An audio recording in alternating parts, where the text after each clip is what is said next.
சங்கீதம் 119 145 முதல் 160 வரை.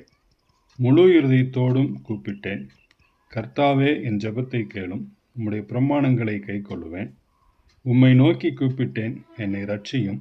அப்பொழுது நான் உம்முடைய சாட்சிகளை காத்துக்கொள்ளுவேன். அதிகாலையில் நான் எழுந்து சத்தமிட்டேன். உம்முடைய வசனத்துக்கு காத்திருக்கிறேன். உமது வசனத்தை தியானிக்கும்படி குறித்த ஜாமங்களுக்கு முன்னே என் கண்கள் விழித்துக்கொள்ளும். உம்முடைய கிருபையின்படி என் சத்தத்தை கேளும். கர்த்தாவே, உம்முடைய நியாயத்தின்படி என்னை உயிர்ப்பியும். தீவினையை பின்பற்றுகிறவர்கள் சமீபிக்கிறார்கள். அவர்கள் உம்முடைய வேதத்திற்கு தூரமாயிருக்கிறார்கள். கர்த்தாவே, நீர் சமீபமாயிருக்கிறீர். உமது கற்பனைகள் எல்லாம் உண்மை. நீர் உம்முடைய சாட்சிகளை என்றென்றைக்கும் நிற்க ஸ்தாபித்தீர் என்பதை அவைகளால் நான் நெடுநாளாய் இருந்திருக்கிறேன்.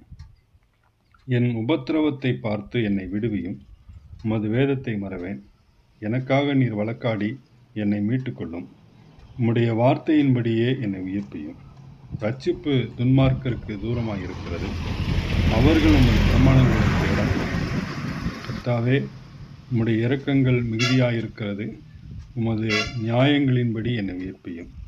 என்னை துன்பப்படுத்துகிறவர்களும் என்னை விரோதிக்கிறவர்களும் அநேகர். ஆனாலும் உம்முடைய சாட்சிகளை விட்டு விலகேன். உமது வசனத்தை காத்துக்கொள்ளாத துரோகிகளை நான் கண்டபோது எனக்கு அருவருப்பாயிருந்தது. இதோ, உம்முடைய கட்டளைகளை நேசிக்கிறேன்.